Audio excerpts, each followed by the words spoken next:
Hi, friend. Want to tell you a big welcome to this session today on this podcast. It's very important. And if you are going through trying to figure out how to downsize a full life and change yourself into a new lifestyle, this lesson will help. When I went through this whole process, I really tried to search and look for different people to actually describe the process. Don't just give me the logistics. Well, sort this and to keep and to throw away and to give away. I mean, that wasn't enough for me. I needed someone's thinking process. How did you go through the ability and gain the ability, more or less, to let go of all of your former life? Well, the art of letting go is all about that. And I'm glad that you have joined Growing the Leader Within, my podcast on dealing with the challenges of life, love, and loss. Settle back, you're about to join a live class right now that's dealing with the techniques and the mental processes that it takes to begin the healing journey through grief. I'm glad you're here.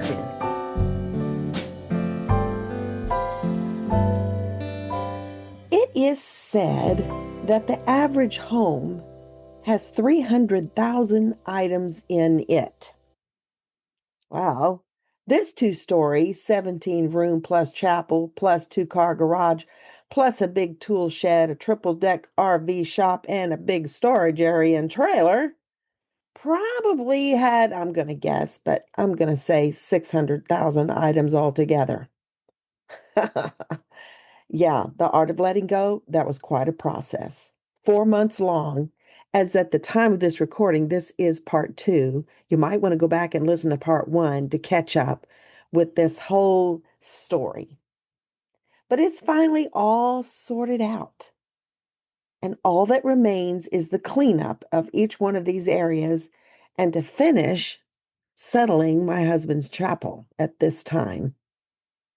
So, as I said on the last lesson, I took careful notes every day of the whole process, the long, drawn out 4 month long process. So, some of this I'm just going to read to you what I actually wrote because I wrote every single day how I was managing it.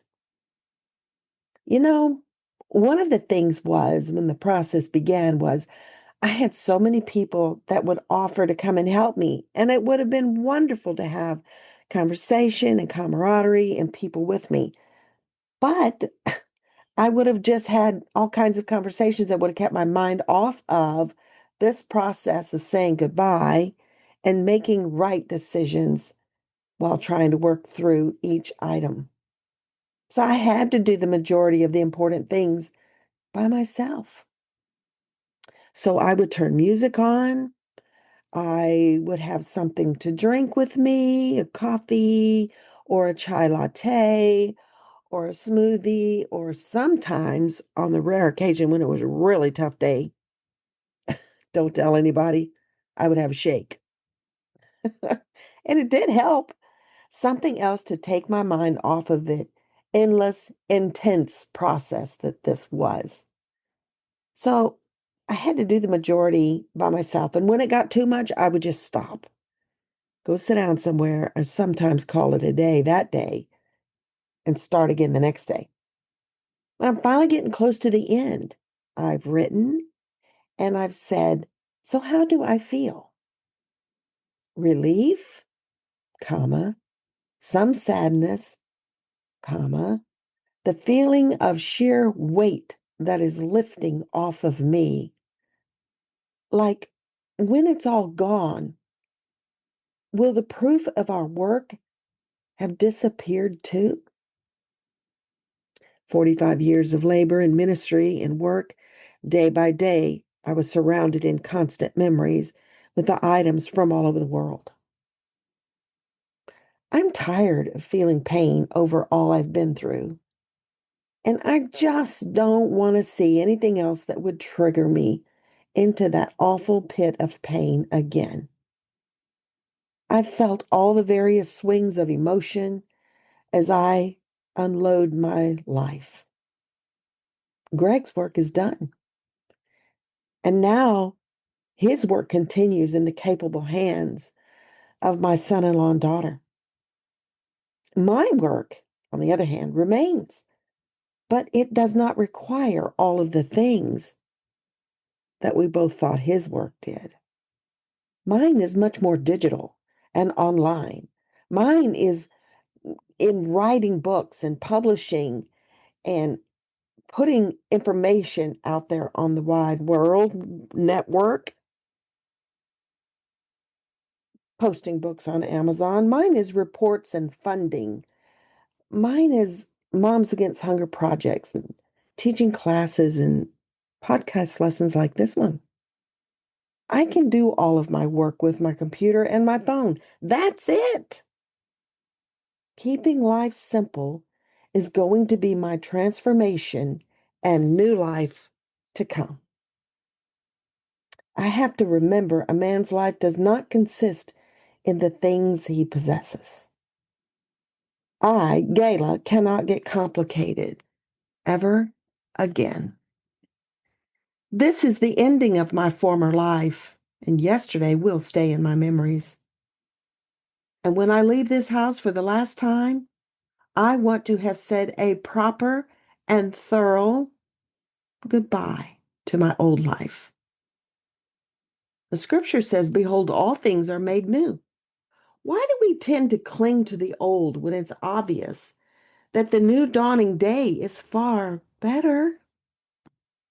Is it because we trust yesterday? Because we know what that was like, and we don't know how the future will be. A home may have housed great events and people, but it only housed them. I'm the one who connects all the people, events, themes, and details. And that knowledge is going with me because it's all within my mind and heart. I'm not leaving the important pieces of my life. It's all going with me. In the last 2 days, I've hosted 21 ladies in my new house. It was different, yes, but connection happened. The lessons were taught that I gave. Ministry did take place. And keeping true to my focus can truly be done anywhere. In the end, a house is just a house. And I mustn't put any energy into just a space that I can use. The meaning of places is changing, and my life shifts into a higher quality of time usage. For the important, which is not found in material goods, it's found in me doing ministry with God in the lives of people and in their hearts. And I can do this anywhere, not just a house of great responsibility, cost, and energy. Finally, I've written these words. It's about to end. You know, one of these days that I was packing upstairs, I suddenly discovered this little journal that was laying on top of a box. I thought, well, what is that doing up there? Stood up and I went over and picked it up. Lo and behold, it was one of my mother's journals. Now, my mother's death was the first one that started this whole huge train track of loss over and over and over. So, of course, what she writes is valuable to me now, even more so. And so I picked it up and I just flipped it open. And the most amazing words she had written, it couldn't have been given to me at a better time than this very day when I was trying to say goodbye. She had written a poem, and I won't share it here, but the poem was called Where is Home? And I read that with such surprise. Her words of wisdom were about home is not a specific area or address that you could live, because she had lived all over the world. She said, home is where I am. Where I am. I will make home for everybody where I am. The last phrase of that precious poem was, home is where I put my feet. The whole world is my home. That was such a blessing to me to get that journal entry at that particular day and time. Don't tell me the Lord doesn't know where you're at right now and what's happening and how you're trying to sort through yesterday and figure out how to live anew today. Don't tell me He doesn't know. Absolutely, He does. It's just one example to you that the Lord is ever present and He's with you. He's packing those boxes with you if you're the one downsizing along with me. I treasure that even now. It was as if my mother came to give me a little word. Gayla, home is wherever you are. You make it home. The world is your home. So the next day in my journal, I wrote this. Today, I'm thinking about my backyard and the beauty of it.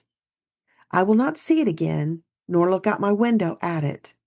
How do I replace this touch of nature in my life? It may be that I help establish my family's yard with my own attention and green thumb down the road, or find myself a favorite place to go visit from time to time in nature.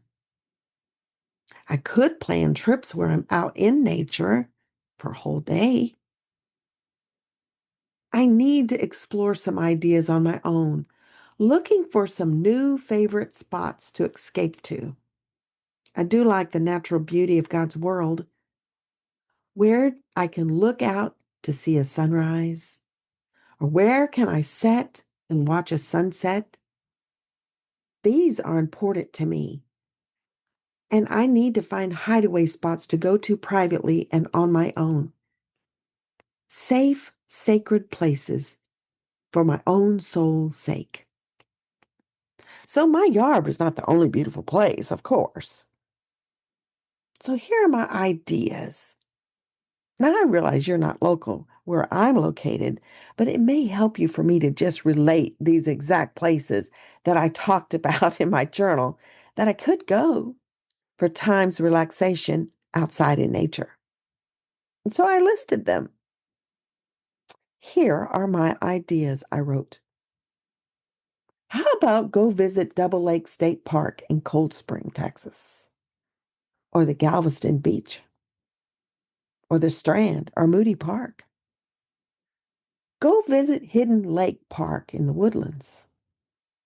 Or how about the pool in my own neighborhood? Or the Jesse Jones Park and Nature Center, the Red Bud Hill Homestead, or the Indian Village, the educational programs at Jones Park I can access at any point. Or the Water's Edge Resort on Lake Conroe, or Two Lakes Crossing on Lake Livingston. Yeah, the world is my home.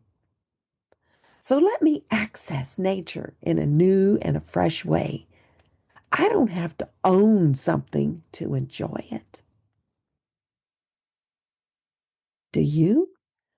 I can take a breath in and absorb the beauty of God's world wherever I am. Now that I'm almost done with packing and moving all these things in my yard and the front yard and the backyard and getting ready to put some time and attention into curb appeal, when I need a break, the world is my park. I'll just take a break. There's probably another half a dozen close to me that I have not yet discovered that I could take part in. You know what? That's a new way to think about it. And I fully intend to still enjoy nature. I don't have to own it, which also means I don't have to mow it. I don't have to trim it. I don't have to water it. I don't have to keep up with the sprinkler system. There's a dozen things I'm not going to have to do anymore to still enjoy nature.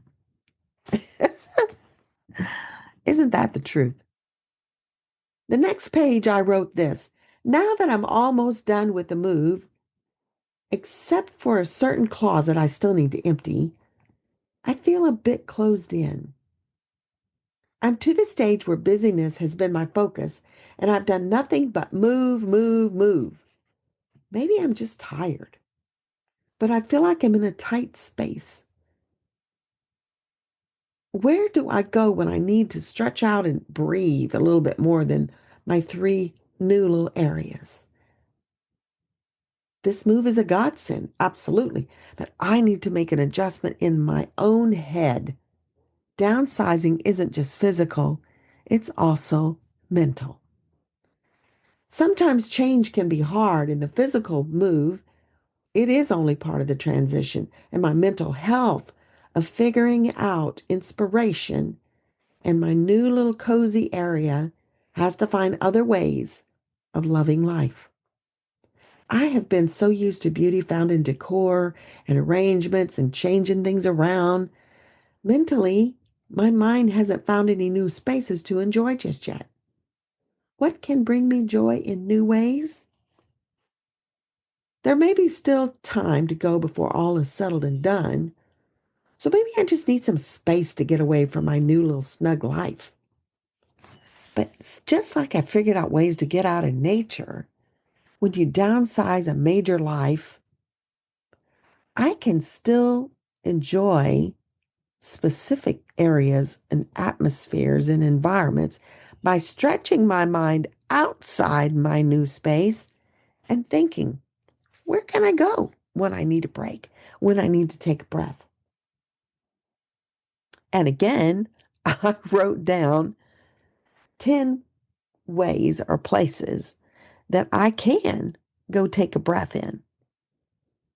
Now, just bear with me because it may strike an idea in your own mind when you say, yeah, I'm now in a tiny house. I've downsized a major life. Now, how am I going to get my head get in a tinier space? Well, these are the 10 things I wrote down that I can still go enjoy like the world is my home. Here they are. Number one, I could go for a day trip to the library and then Rios for coffee, take an afternoon every week and go and educate and get time and relax and let my mind breathe and learn something new. I could, number two, go to the mall for people watching and just walking. Number three, I could go for lunch and a movie if I need to get a break out of the house. Number four, go to my favorite, the vintage Mia Bella's, sit outside by the fountain and enjoy a cup of tea. Or number five, I could go to Market Street, have lunch upstairs in a beautiful restaurant that I love to go to. Or I could go have a Starbucks by the outside fountain with that carved stone fountain that makes you feel like you're in Italy. Number six, I could go to the church.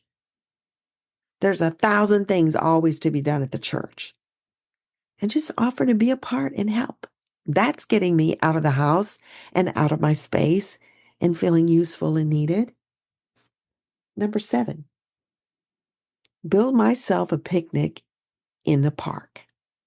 Take my watercolors and go paint for an afternoon in the park. Or I could schedule a relational retreat with friends, get out for a day, or I could join someone else in their crafting retreat. Yeah, just a day at a time, but it's worthy work and it's relaxation for the mind. And then, of course, I got a buddy who owns a retreat, and I can always jump in to whatever she's doing. So, see, the world is my home. There absolutely is other things I can do. Meanwhile, I could stay home and be dusting all this stuff, keeping up with all these things. No, at this age, I don't think I really want to do that. So, the Lord is releasing me to something better, something I hadn't dreamed of before. And that's downsizing with joy. Turn the page. Sometimes it's the little things that are big in my head to change, like my Christmas Advent little boxes thing that I use every year.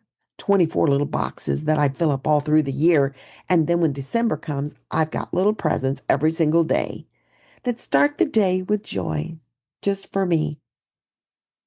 I could let this go, let this whole little system go to another lady who's in grief, another widow who's only 2 years out and dreading every morning of December. And not have my little Christmas tradition anymore, and I don't have to store the object. Or I could save my Christmas stocking. Now, you might think that's a silly thing, but I promise you this, when you get to December and you've got all these family things happening, swirling around you, you will need to have some self-nourishing habits to keep you steady so that you feel taken care of. So I could keep that beautiful stocking hanging in the closet, not in the way. And when I find little things, bring them home, wrap them up, put them in that stocking. And when December gets here, I can have 24 little wrapped presents. I still can access that. I just didn't have to have the big box sitting out in a cabinet. There's more than one way. That's important to me, and it's brought me little joys all December long. So now I have a new tradition for myself. I don't have to let that go, but I don't have to have this big case that holds it all. So, yes, let's keep the tradition and lose the object. I can still do a sweet treat for myself, just change the way I've done it. If I allow new thoughts to come in my mind to mull over, I can find new solutions and better ways to manage my less is more lifestyle. A minimalist was quoted as saying his life was made up of experiences and consumables, not objects. I too will learn this far easier way to live and not be a slave to possessions that require time and attention to take care of them every day. Turn the page. Next page I wrote, today I move the paint cans out of my new suite. It symbolizes to me that I'm done with my move. Hallelujah. Everything is moved in at last. No more carrying things upstairs and downstairs. It's finished. And only cleanup remains in my almost empty house. My home is now in one location, and a simpler life will unfold for me. It's incredible for me to think about how much responsibility has slid off of my shoulders. Each day now, I can have a ministry focus instead of a property hindrance. I can't imagine how this is going to feel. More time to write, emotional peace and creativity, to develop projects, spiritual time to focus on ministry, and physical times to take care of my physical health. My lifestyle is definitely changing. I found a verse that I put in this particular page of my journal, and it's found in 1 Kings 5 and 4. And I want to read it to you because to me, it just symbolized where I was at this precise moment in my major move. And it says, but now the Lord my God has given me rest on every side. There is neither adversary nor misfortune. That's beautiful. And the first part of the 5th verse says this, and so I intend to build a house for the name of the Lord my God.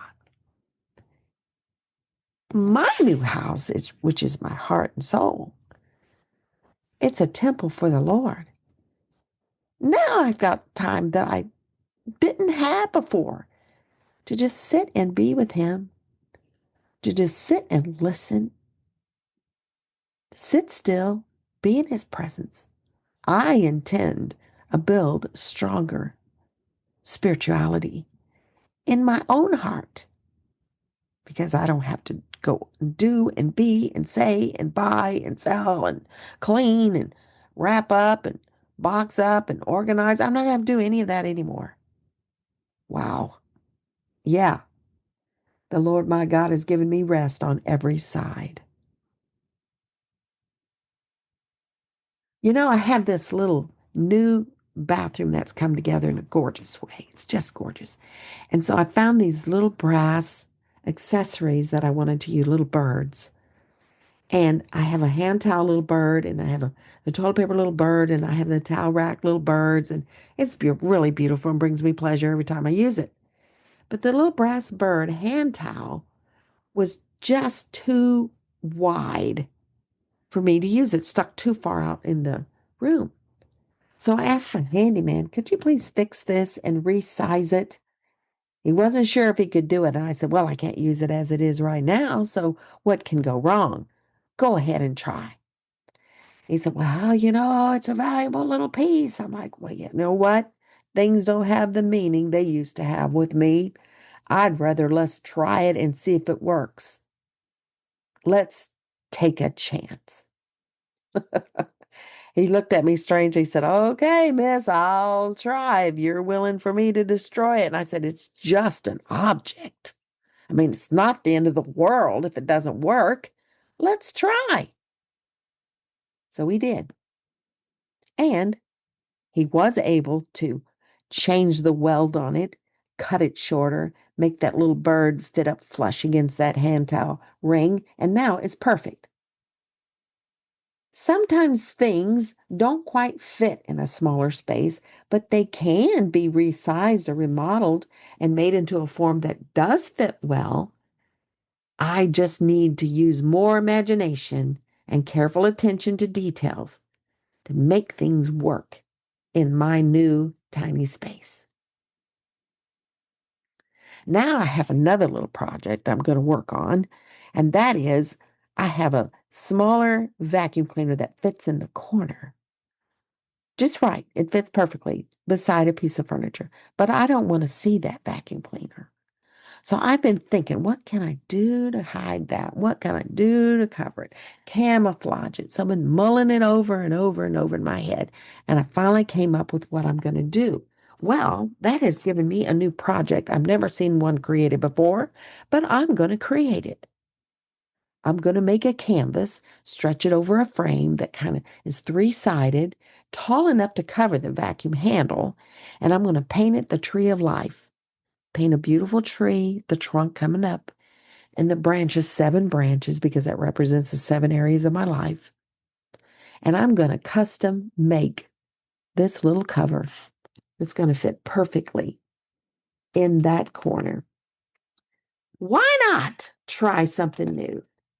Okay, it's never been invented before, but so what? I need it, and I found out something I can do that I'm going to use, and it's brought inspiration to me, learning how to think outside the box and find new ways to do things. That builds enthusiasm and joy and personalizes your own fingerprints on your new space. Turn the page. It's time to say goodbye to this house.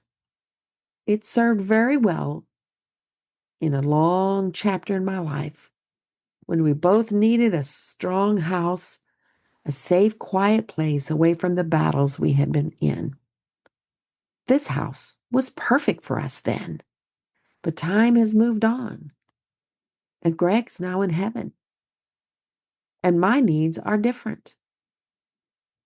Recognizing that and staying in the present would naturally mean I should move.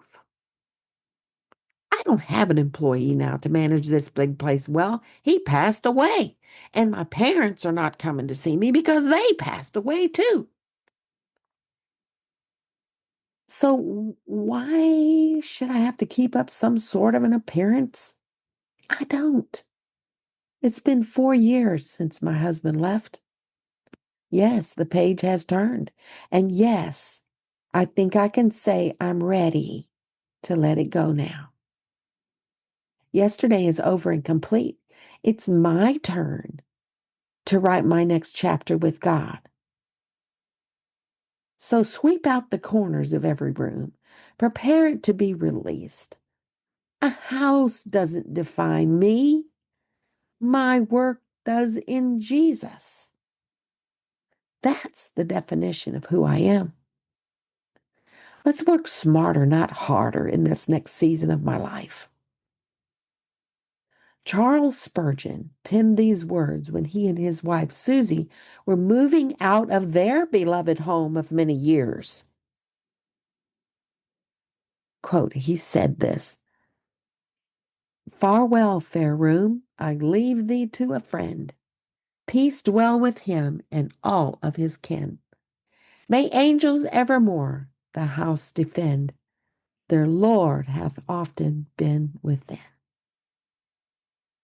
They left their Helensburgh house for a new house named Westwood and found, and I quote, "sweet surprises of beauty were there for them too." Already in my new space, I have also found sweet surprises of beauty. Oh, yeah. And a silent little smile crosses my face when I think, oh, yeah, I just get to go home and chill. I don't have to think about, I need to clean this. I need to go straighten up that. I got company coming next week. I got to deal with this. I need to make a list so I don't forget. I got to go to the grocery store. I got to deal with all these little special things I want to do for them. I don't have none of that to think about. Aha, sweet surprises have been waiting on me in the future. Turn the page. Practicing gratitude for the different places and houses I have lived in is a good thing. Each one has come through my life for a certain season and then moved on out of the way. Many folks only live in one location and don't realize that they wouldn't know how to reinvent, recreate, or even anticipate new and better things because being set in life has actually often cemented them in yesterday. But for me, my life is short. And it mustn't be spent on temporary and temporal goods that are not helpful for a special future God has created for just me. They all must slide past me as I move into a new and a better future. And things, all these things, only slide past me if I don't grip them. Yes, I've saved my most valued details, and they're all packed safely for some future home with my family if I decide, and that I have with me right now items that are needed. They provide comfort and work or play things that I need. The rest I've given to God and released this enormous amount of blessing has been given to me in my lifetime. Now it's all being used and enjoyed by other people. And it's good to think of all my beautiful things being enjoyed by others.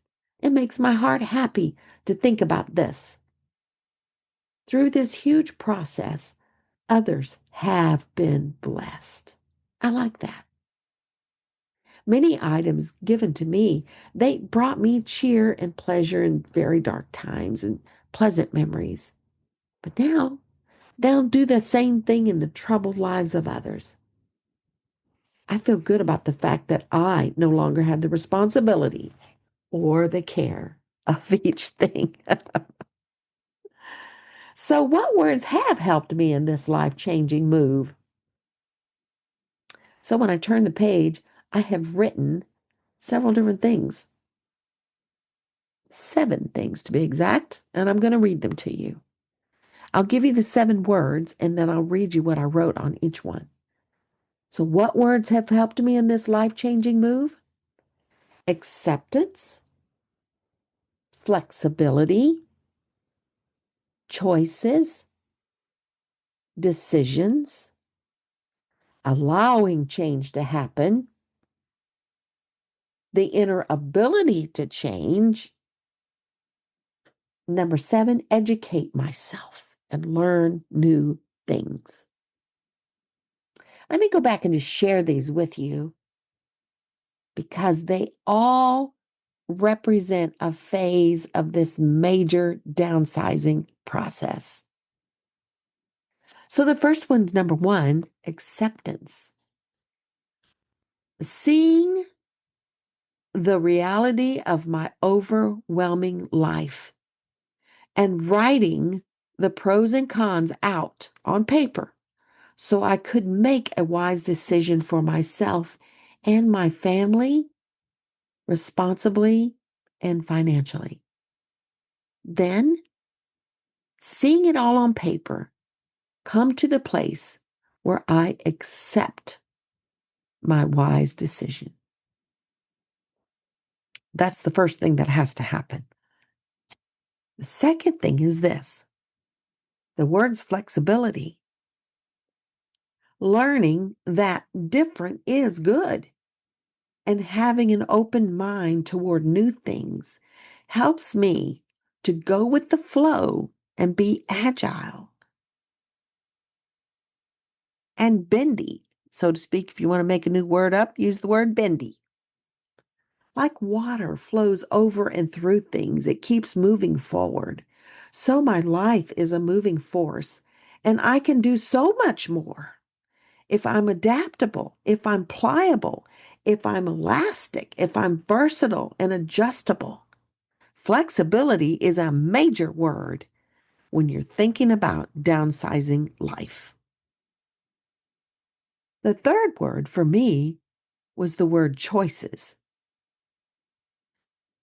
And I wrote this, realizing I have choices and the authority to choose for myself. There is no need to wait until something happens. The time to make my careful choices is now, while I'm strong, while I have my full physical strength and mental abilities to make good choices. Creating a new life for myself means I do have the freedom to choose wisely for my future. As a widow, you're the one in charge now. You're not thinking with the double mind of husband and wife. You're just thinking for you, independent solo you. So yes, you have choices and the authority to choose for yourself. Number 4 was this, decisions. I now understand objects are not securities, nor can they hold me secure. But possessions are weighty matters that often tether our souls to earthly values. Deciding to be released is done one section at a time. A decision made determines our progress into the future ahead or back to the past. You decide and choose, and your decision causes you to move ahead or go backwards. Number 5, allowing change to happen. Knowing that nothing stays the same, I must go with the flow of wisdom. Wisdom adjusts all of life from time to time. I can go with change. My age changes daily. My relationships change and develop. The weather changes all the time. The world changes constantly. Best to decide to go with change than stubbornly hold on to a past life that no longer exists. Number 6, the ability to change. This is a learned skill of accepting the past is past and that I cannot keep my eyes on yesterday and my feet walking into tomorrow. I must use my thoughts and tell myself it's time to open the door to change. We all have the ability to change. It's the want to that affects us daily. I have the ability to change, and I use that ability to bring a new start to my life. Number 7, educate myself. Learn new processes, how to downsize from others, which is the point of this podcast today. I hope that I'm helping you, give you fresh ideas and new things to contemplate as you make your own changes in life. I somewhat learned how to do this, at least open the door and peek in, by watching YouTubes and listening to podcasts. The experiences of others, while it wasn't detailed out, it still was eye-opening and very helpful for me to open my understanding and also recognize that this is a practical and normal part of life and has been done by thousands. Let's make the process easy but productive every day. So, my friend, as you start your own journey through downsizing to a new life, make your process easy but productive every day. For me, because this was a 4-part move, I had to get myself moved first. Take only what I need to be comfortable in my tiny suite. Take only that first. Once all that was done, room by room, then I personally had to go back and pack only what I wanted to save, the truly precious things, room by room. And then everything else was prized for an estate sale. After the estate sale, then everything was brought down and taken outside for a mega garage sale and repriced. And then, when all that was done, the rest of it was given to Moms Against Hunger to help those that are poor in impoverished countries. I chose to only work each day when I was calm and steady. But when memories started mounting, I would stop. So, my friend, take your own time and set your goals monthly to accomplish. No one can do this but you can do it well and wisely. Take your time, move with purpose and intention. Shut the door to yesterday, move into tomorrow. A new beginning awaits you. Jeremiah says, 29:11, "For I know the plans I have for you, says the Lord, plans of good and not of evil, to bring you to an expected end.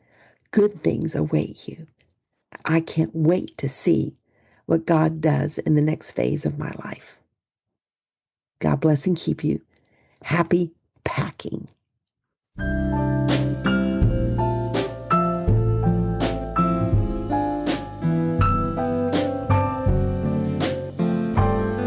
For more information, check out griefguideministries.com.